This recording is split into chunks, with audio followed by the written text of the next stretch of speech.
big welcome to tonight's free webinar. My name is Liam. I'm the CEO of PCPSI, and a big welcome to Merete Holm Brantbjerg. I hope I have that pronunciation some way kind of right, Merete. Tonight's free webinar is a prelude to Merete's event in October, which is Embodied Hypo States, Understanding and Inviting into Awareness. And that's on October the 7th, 4 p.m. to 7 p.m. Irish Standard Time. And Robert, you might post the link for that, please, for anybody that's interested in attending that event. So before we start, just some housekeeping. So if anybody has any tech issues, what we suggest is that you log off, log back on using the link provided. If you have any problems then after that, we'd suggest that you contact us at info@pcpsi.ie. There'll be plenty of time tonight for questions. So there's two ways that you can ask a question. The first is that we'd love to see people come on live.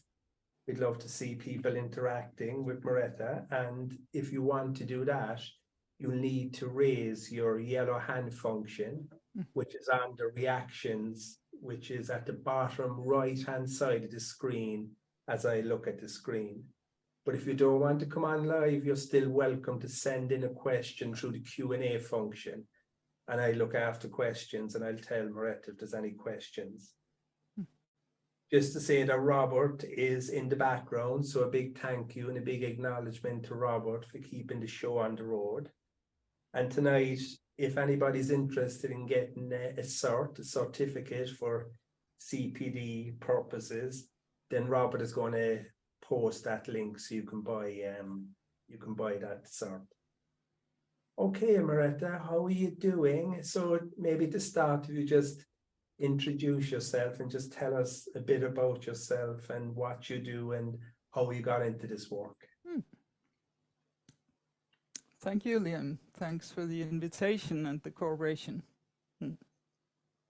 The first thing I'll say is that this is always some kind of challenge for me. I know that I'm talking to about 340 people, and I only see you, Liam, on the screen. Yeah. But so right now I'm tuning in to all the rest of you, knowing that you're out there, knowing that you come from different countries, knowing that some of you come through my network and some of you come through PCPSI's network. And that means that you can come from many, many different parts of the world. And I personally really like that. I like these international events. They make sense to me. It makes sense to me that we meet across boundaries or across borders. So you ask how I got into this kind of work. That could be a long story. So I'll see how I can do the short version of that. I mean, from the beginning, I'm a psychomotor trainer or psychomotor therapist. It means I have been dealing with the connection between muscle function and psychological issues from I was 20 years old. I'm 68 now. So that's a long journey. One of my personal challenges in this whole journey has been that there have been parts of me, you could call it, there have been parts of me that have been missing. I know now that that comes from dissociated trauma. I didn't know that when I was 20. So when you carry that kind of history, you really feel in your own system the challenge of what has gone missing. And that has come to be then what I have specialized in, out of both curiosity, but also out of necessity.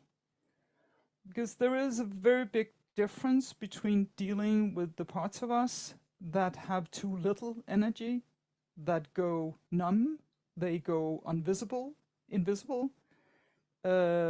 basically they check out. And then the parts of us that go into high charge. And there has been a tendency in the field, both the trauma field and the psychotherapy field in general, that there has been a lot of attention on the high charged patterns. And there has been less attention and less method development related to this other side where the numbness is and the low energy is and the absence is. And that is what I have specialized in for many, many years now. How do we include those parts of us? How do we invite them in? What is it takes for us to do that? And what is it we gain from it? And that is what's in the headline. I keep forgetting the headline. I think it's called Hypo States, and something with invitation and awareness. Is that correct? Is that what we called it? So it's called Embodied Hypo States. Hypo States, yeah. Understanding and inviting into awareness. Mm. And those words, they capture some of what I will introduce you to tonight. So the first question I'll address is, what is hypo states? What is it we are talking about? And to address that, we need to compare with something. And there's this polarity between hyper and hypo. And hyper and hypo exists in many different aspects of life. On a very overall understanding, hyper means too much. You can be hypervigilant. You can have hypertension. You get it? You can. It's a normal word. Hyper, too much of something, and hypo is too little of something. And you can have that in your blood pressure, in your heartbeat, in your etc. Hypotension or hypo blood sugar, or so hyper and hypo are normal phenomena. We find them in many aspects of being human. So what is it I specialize in? It's the hypo states that are present in our muscular body and in our autonomic nervous system. That means how our psychomotor skills can go lost because we give up in them. That's the hypo response. It's the muscular part of it. And then in the nervous system, we can go into what's called hypoarousal, which is a much more general giving up in the whole nervous system. Those are the two, as when I talk about hypo states, that's what I talk about.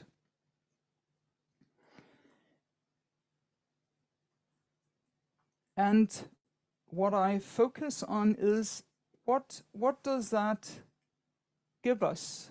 What possibilities does that give us if we include that awareness into work with trauma? And that's where we can look at what is it that happens when we, for example, get overwhelmed, or we get stressed, or we get highly impacted by something. What is it actually we do in the body? And if we look at that from hypo perspective, we do both. We both go hyper vigilant, we go very alert, we go into action, but we also give up in places of us. As soon as we are challenged enough or overwhelmed enough, there will be parts of us that we just simply lose contact to. And what I have seen throughout the years is that paying attention to that and knowing how to work with that gives a different entry into getting ourselves back from trauma it gives us a different way of regaining resilience. So that's my reason for working with it and keeping to focus on it. It's that I see that it really makes a difference when we deal with trauma patterns. So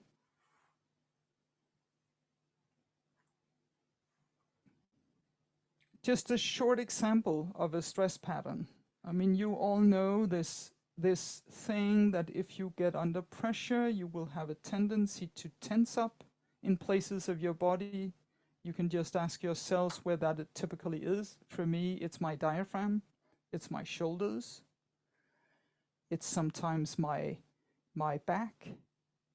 So there is this, I go up here, and then comes the interesting question, where is it I go hypo? And if I ask myself that question, I may discover that I lost contact to my feet, I lost contact to my pelvic floor, maybe to my center. And to get, in a way, this is what I tell you now is the key, it's the key curiosity I want to awaken. It's to get out of only noticing when we get stressed, where we tense up, but also noticing that we lose contact to parts of ourselves. And that it's a different way out of stress reactions if we know what to do with that. That's just an example. So, before I move on, I'll just ask you right in this moment, what does it do to start focusing on hypo? Just the example I gave you. That could be an awareness right in this moment. You step into this webinar, you may be excited about it, you may be a little anxious about it, you may have reactions to it, and the natural response would both be that you tense up some places in your body, but also that you go hypo-responsive in places of your body. And if you just take a moment to get curious about that, and just see, how is it to track your tense parts?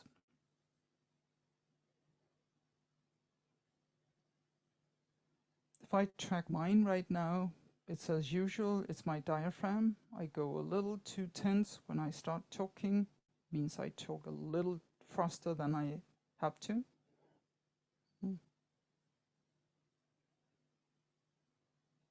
I go tense in my outer thighs also.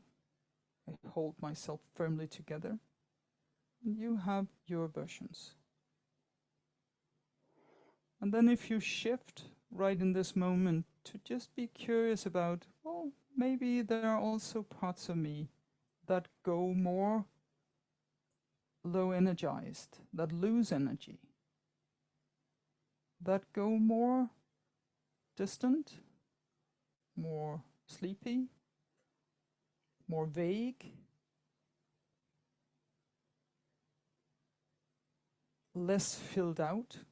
These are all words that can describe hypo aspects in your muscle system. And just get curious, where could that be?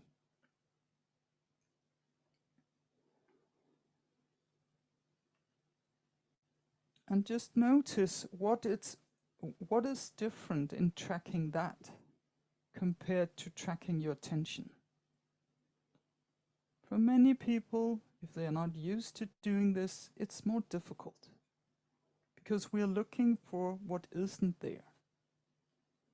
Instead of looking for what there's too much of, we look for something that is missing. If I track myself right now, what I discover is that when I tense up in my diaphragm, there's a part of my center, my lower center, that goes more distant. There's a part of my the inside of my feet go a little more distant, so I focus more on the outside. Some of you may recognize that. Some of you will track your hypo response in other places. Some of you will not know where it is, because it is difficult to track where we are not. But just hang out with it, and right at this moment, ask yourself, how is it to include right now that there could be parts of you that have this given up reaction? How is that different than only tracking where you go tense? And if you want to, Robert, you can open the chat function. If you want to, you can communicate to each other, just with simple words. What is it like for you to include this possibility of having gone hypo in parts of you?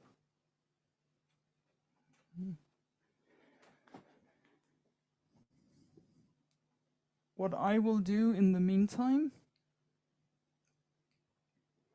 is to give you some examples of typical answers to this question.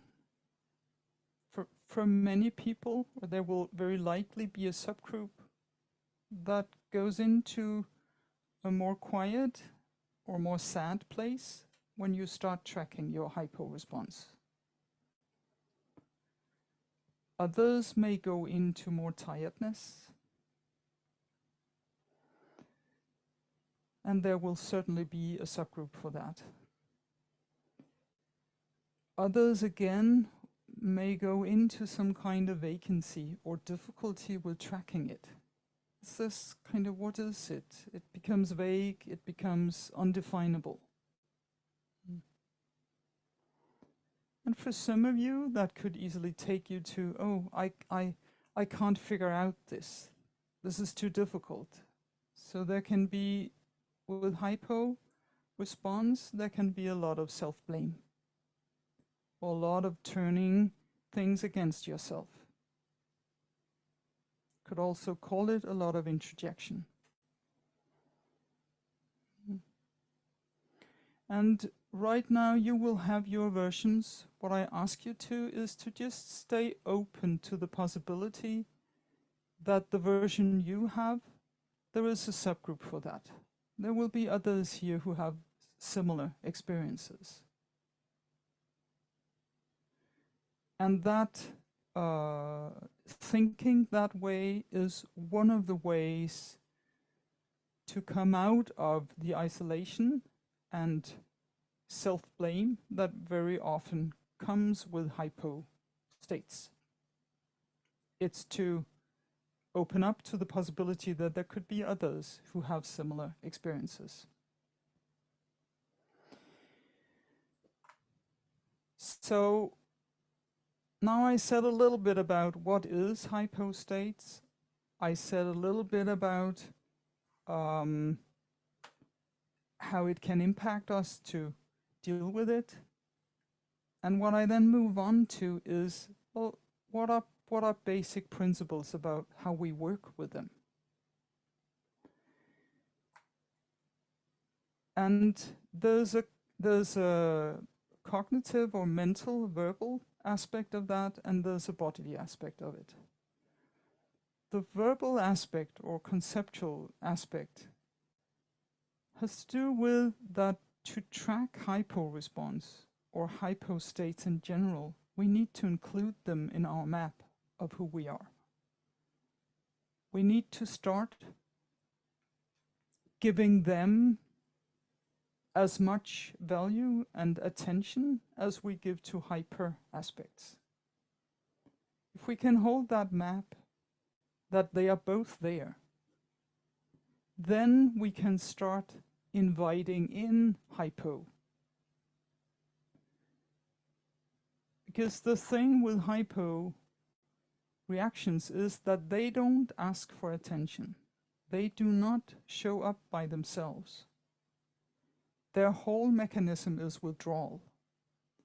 And that means that it's up to ourselves to start including them and inviting them in. And we can only do that if we conceptually can include them in the map. So that's the first aspect. Then the other one is, if we then want to invite them in, we need to know how. And that's where the bodily strategy comes in, and the concept of dosing. Because working with hypo in the body doesn't work the same way as working with hyper. If you work with hyper states, where there's too much tension, too much arousal, what you're looking for is relaxation, it's letting go, it's releasing, it's finishing movements. When you work with hypo, it's almost the opposite. There you want to bring in energy in parts of you that have lost energy, and you want to do it in a way where those parts can tolerate the energy. That means it doesn't work to just bring in a lot of energy, because then you're going to overwhelm these parts once more. That's where the concept of dosing is key. So what we can train is how to bring energy in a dosage that is small enough so that these parts can tolerate the energy and with that grow stronger. And I'll give you an example, just one bodily example of that way of working right now. So what I ask you to do is to sense your feet and to have both of your feet in contact with the ground under you. I'm doing that myself right now. And then I'm asking you first to kind of allow your weight to come down to the ground. That's a letting go. That's just let's relax a little. Let's come down. Let your weight be carried by the ground under you. And just sit there and sense what that invitation does to you right in this moment. I sense myself immediately that when I receive that invitation, my diaphragm relaxes. I breathe fuller.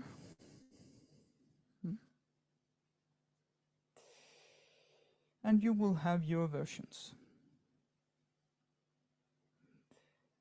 Now that invitation was speaking to your hyper-responsive parts.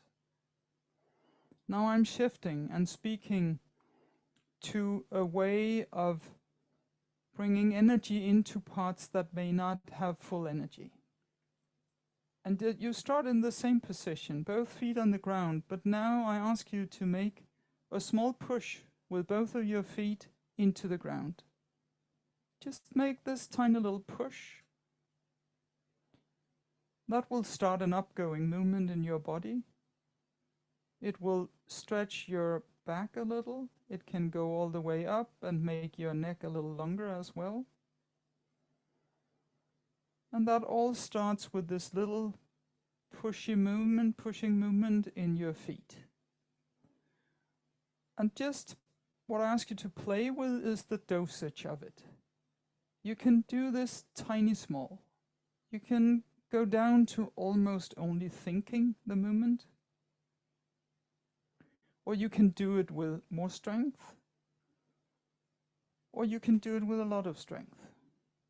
No? Just play a little with those dosing possibilities.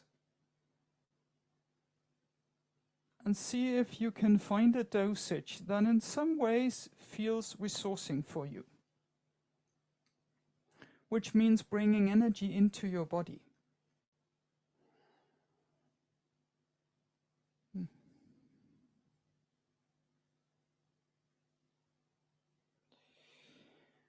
And then I ask you to include two other possibilities, which is to make just a tiny little shift so that the push happens with the outside of your feet and not the middle part of your feet. Just a little shift, and see if that push feels a little different. Seen from a muscular perspective, what happens is that when you do the push with the outside of the feet, you activate the outside of your legs, and the outside of your legs cooperate with your back. That means you get that kind of rising in your body that involves outside and backside. And again, remember dosage. For some of you, this will be most functional if you do it tiny small. And for others of you, it will be interesting to put more physicality into it. And when you have tasted that possibility just a little, then you shift to the third possibility, which is to do the push with the inside of your feet. And just sense what happens when you make that little shift. Now the push happens with inside of feet. That means that activation comes up on the inside of your legs, it comes up to your pelvic floor, and it comes up on the front side of your spine.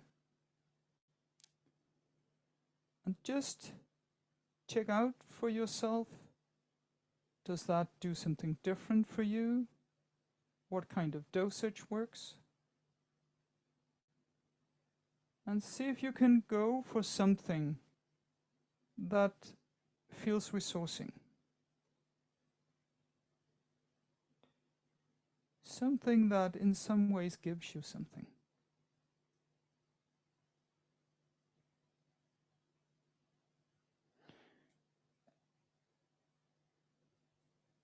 And then if you compare all three of these, the push with the whole foot, or the push with the outside, or the push with the inside, just allow yourself to have a preference.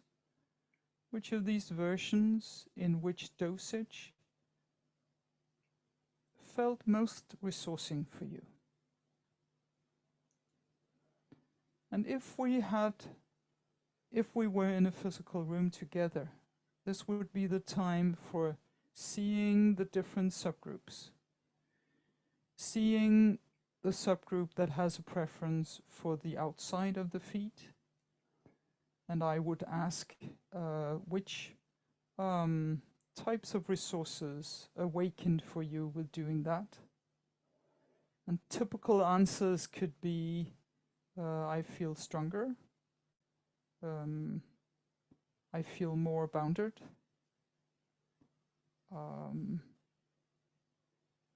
and you may have your versions of that.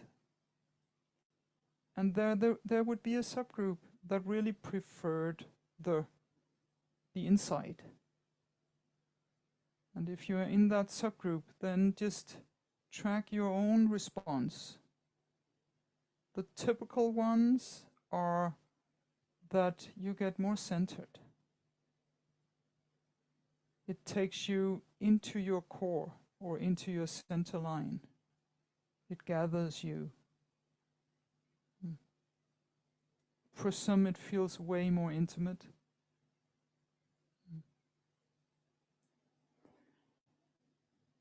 And then there's another subgroup that would prefer the whole foot. The whole foot, the push with the whole foot, has a little of both of the others. For some, that's more neutral, easier. And then there will be a subgroup where none of this really made a difference for you. So see if you can just allow any version of how this worked for you. If I take my own version, as soon as I come to activating the inside, some part of me calms down.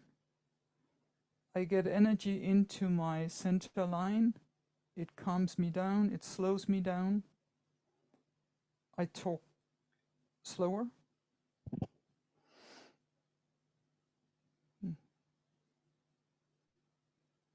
Something in me settles.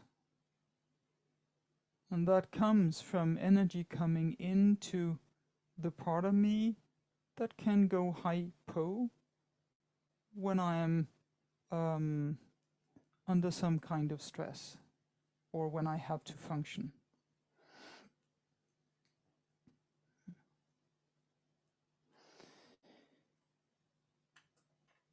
Okay.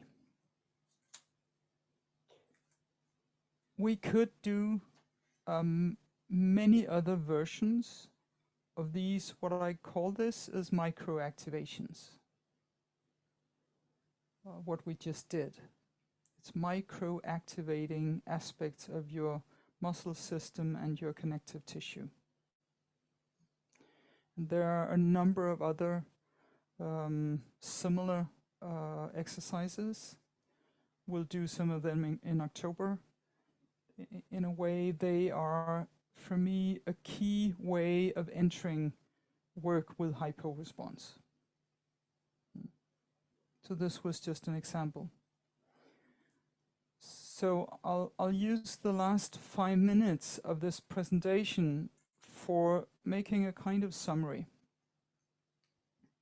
What we just did with this push with the feet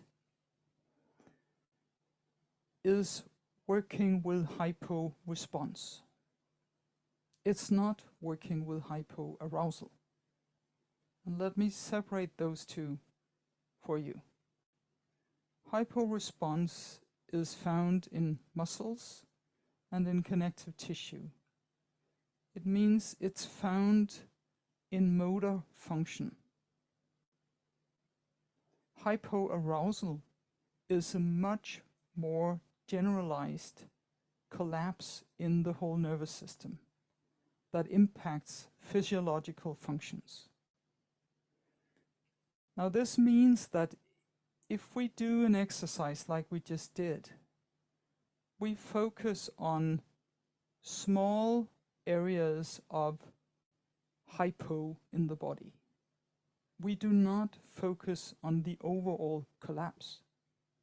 We focus on, okay, I can choose to bring in energy through my feet into that whole system of muscles and connective tissue that carries me.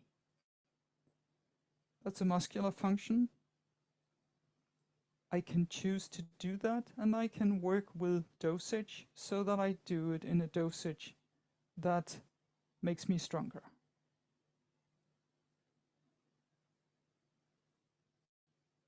What I have found, and what is a key aspect of the methodology I developed for working with trauma, is that doing this work with hypo response is very useful in terms of building more resilience,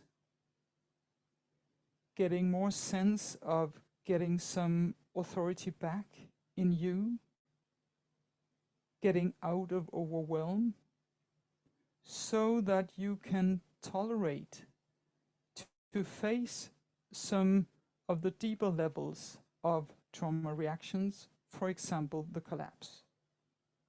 So working with hypo response comes first. And it brings up skill enough and hope enough to be able to approach the hopelessness that is very often connected to hypoarousal. In hypoarousal, we have deeply given up. How do we get strong enough and hopeful enough to be able to look at that part of us and integrate it?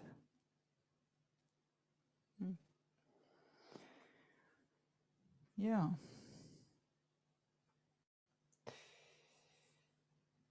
I can see that I managed to do this 4 minutes shorter than the plan was. But that just leaves us a little more time for questions, I think.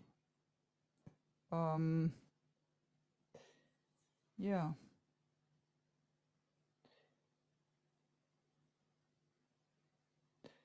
Like, I could add to the last piece I brought in, I could add that this swing between hope and hopelessness, for me, is a key part of trauma work. We can't work with trauma without touching into hopelessness. So, and especially when we deal with the hypo states, we touch into hopelessness. So, it's a very real question how we gain hope enough to be able to face the information that lies inside the trauma patterns.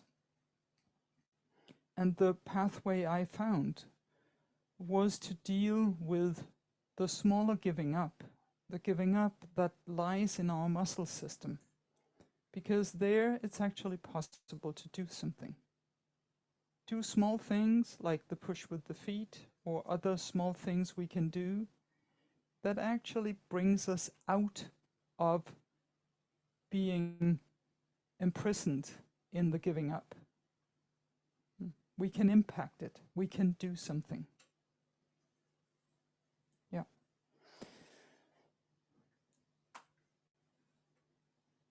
So Liam, is that an okay place to shift from? Really good, really good. Really enjoyed that, Merete. It was super. And we have a few questions that have come in through email. So I'm going to ask them now. But before I do that, just to say again, if anybody wants to come on live, feel free to put up your yellow hand and we'll bring you on. So the first... Oh yeah, Liam, can I address that? Sure.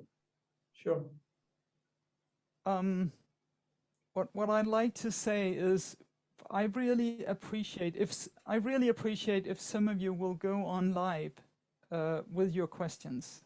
And I also respect that you can be shy, you can be it can be a threshold to step over. But just please come on in. Any question is relevant. Any. Okay, over to you, Liam. Great, thank you. So the first question is from Mary, and Mary says, we all know clients that find it difficult to either connect or identify emotion. Do you see emotions being contained in hypo states? Okay. The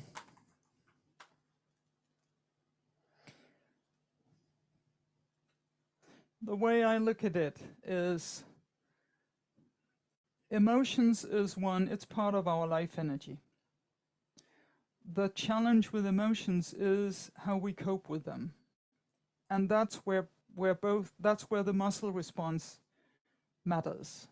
If we have a body where there's a lot of hypo response, then the container for the emotional energy doesn't work.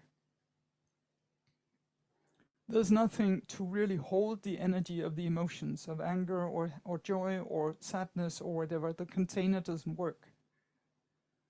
That can lead to two different reactions emotionally. One is that the energy goes out of the emotions. Then people go flaccid. The other is that you still have energy in the emotions, but you have too little containment. Then you go into acting out. Then you flow over with emotion. But you can't hold them, you can't process them, you can't regulate them.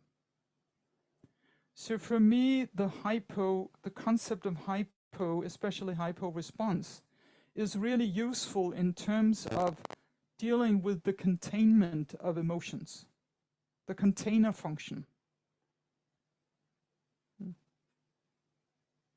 And improving that by bringing energy into typically all the muscles in the trunk. There's very often hypo response in the pelvic floor when people have difficulty with containing emotions, or hypo response in breathing muscles, in the whole rib cage area, etc. But I would track how the muscles are doing, the muscles that naturally should provide us with a muscular container for our emotional energy. That's the way I would think. Okay. Hope Okay. that makes sense, Mary. Yeah. And Mary, if there's any follow-up, you could send in a follow-up through the chat function. And then the next question is from John. Do you see self-hatred and self-shaming as being coupled with hypo states? Mm-hmm. Yes, I already addressed that a little. Yes, I do. There is this tendency, a very overall tendency, that hyper reactions, they project outwards. Hypo strategies, reactions, they interject. And that means that all these patterns where we blame ourselves, we withdraw inwards, we interject, we put it on us, we lose orientation outwards, basically we drown inwards. And those psychological patterns are connected to hypo patterns, both in the muscle system and very often also in the nervous system. Okay. Great. Just check, is there anybody looking to come on live? No, nobody yet. So we have another question, and it's from Michelle. And again, she's put the heading low energy states. Yes. So the question is, how do we stop energy getting into specific parts of our body? And she has then, with a question mark, is it in relation to joints, or is it much bigger than this? Okay. So that's really, in a way, it's a technical question about what hypo response is. Michelle, sorry to say, but I can't give you a simple answer to that one. Because how you understand hypo response depends on what tradition you think from. I am trained myself in a psychomotor. Basically, my basic training is psychomotor. The way we were understanding the phenomenon there relates to this understanding that any muscle in your body is part of your psychosocial skills and part of the psychological development. So any muscle has a psychomotor developmental phase that the muscle belongs to, and a specific psychomotor skill that it carries. And from that knowledge base, you can then ask yourself, so what happens in a developmental phase if the development is not ideal? Right? You have a child. If we take an example, you have a 2-3-year-old child that starts having a clear impulse to manifest yourself and say no and protest. And then you're in a family situation where that is not welcomed, or maybe even punished, or whatever response it is that comes from outside. So then if you look at that dilemma from a muscle perspective, you have this growing impulse in your triceps muscles, in your overarm, right? that wants to come out and say a clear no. And then you're facing a reality out there that doesn't welcome it. That is a very real dilemma.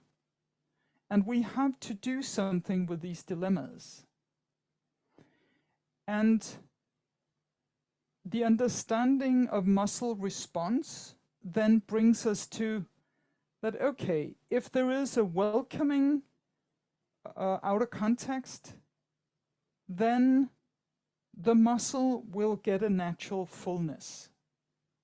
We will learn a skill. We will learn through experimentation and meetings with the outer world that this skill is mine. I own it, and my muscle, my triceps muscle, will be filled out.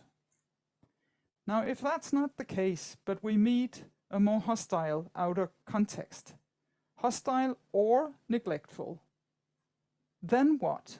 Then what happens to this impulse? Then there's no meeting. Then we come up with two different solutions. One is that energy enough has come into the impulse. Then we can start controlling it. Then we can start saying, okay, I know this is there. I know this is part of me, but I'm going to hold it back. I'm going to control it because it's not welcome. You get it? Then we tense up. Then we go hyper-responsive. The other possibility is that energy never really builds up in that function, either because of neglect or because the resistance is just overwhelming. Then we go into hypo response. Then there's low energy in the triceps muscle. So we don't feel that part of us anymore. It never really came alive. We don't own it. We may even not know it. I mean, some people would tend to say, well, I never get angry, you know? And that's not because they don't get angry. It's because they can't feel their impulses anymore. Or they never learned to feel them. They never had a chance in the context they grew up in for getting to know that possibility. Now, that's what I just went through is the psychomotor way of understanding muscle response and understanding hypo response.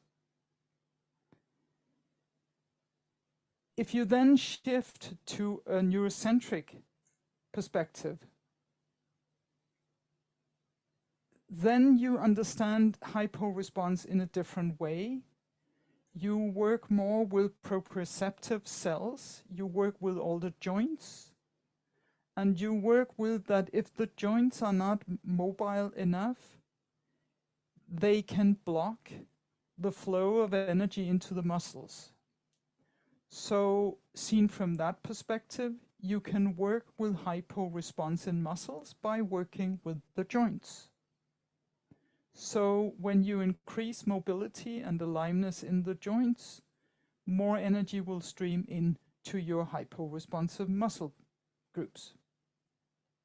Good, and I'm not going into the neurocentric understanding that's not my training, but I work very closely together to a person called Kolbjørn Vårdal. He's Norwegian. He has had that training. And we use both of these understandings today when we work with hypo response. We both use psychomotor understanding and we use neurocentric understanding. And there are probably more. You could say nobody has proven what hypo response is if you look at it from a scientific perspective. So there's space for many hypotheses. Yeah. Yeah, great. Hope this made sense. We have somebody looking to come on, which is great. So Robert, could you bring on Sunny, please? Mm-hmm.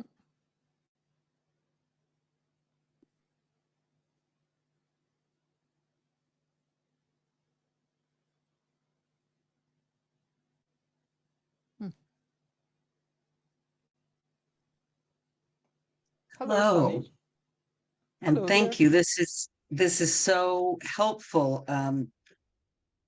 I'm a therapist in Seattle, the second career, and so having had my own lived experience with this and working with this with myself, I see very many people who have that split where they've got their responsible self where they're trying to keep going, but they have an understanding of this fatigue. And I kind of Yes. feel that as the collapse.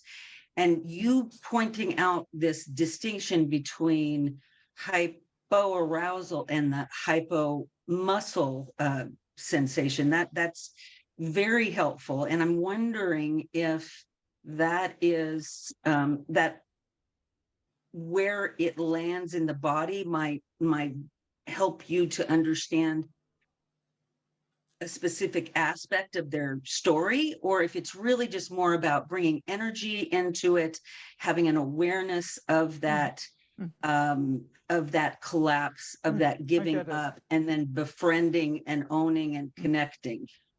It's both. For me, it's both. But it starts, for me, the process starts with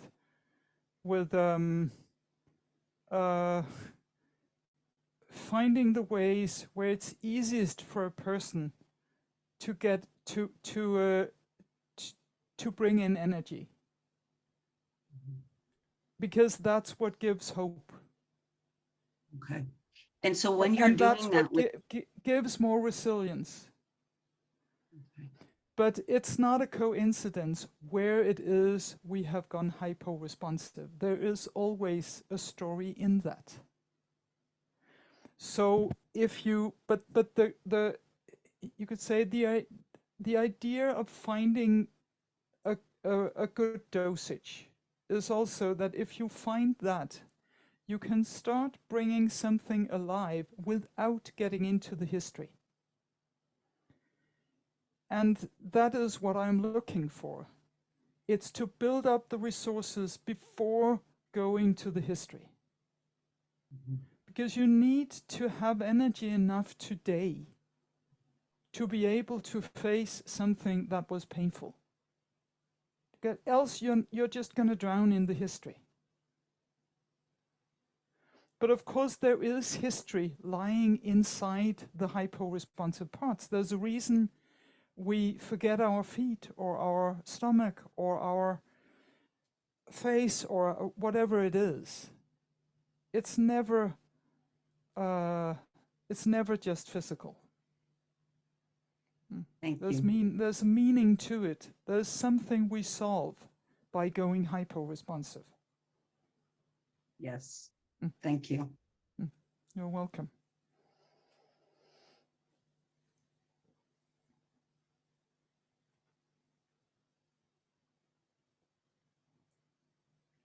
Okay, Merete, I think we have about 5 minutes left. There's one question left, which is a fairly big question. If you want to briefly comment on it, do. But if you want to leave it, you can leave it as well. The question is, has the polyvagal theory informed your thinking? And if it has, how has it informed it? Well, the very short answer is that it's a parallel. Stephen Porges' theory has been very, very helpful in terms of being able to write about my work, because from the beginning, Porges was the only one that I could really refer to. But on a practical level, it's not. I have had my own pathway of discovering what works with what Porges would call the dorsal vagal reaction, right? It's not that I learned it from him. It's like parallel processes where his naming of it has been very, very useful for me. I think that's the short version. Okay, thank you. Okay, so before we go, Merete, a big thank you. I really enjoyed tonight. And I really hope for the next few weeks you get some rest and that you have Yes. that you have a lovely holiday. And just a reminder that we're back on October the 7th. And again, the name is Embodied Hypo States, Understanding and Inviting into Awareness. And Robert, you might post that link again, please. And just a big thank you to Robert again, who's been in the background, keeping the show on the road. So thanks, Robert. And again, if anybody wants to get the CPD link to purchase a certificate for tonight, Robert will put up the link again. And look, I hope everybody has a really nice summer and everybody gets some rest and has nice holidays. Do you want to say anything before we finish? Well, I liked it.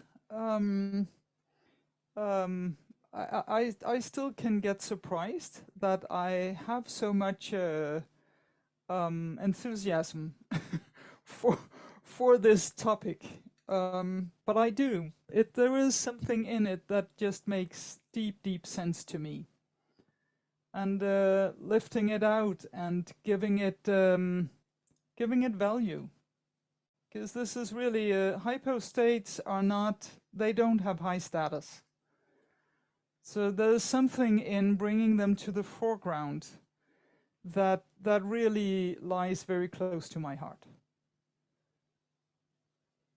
Yeah. Good way to finish. Thank you. So good night, everybody, and we hope to see everybody soon again. Take care. Bye.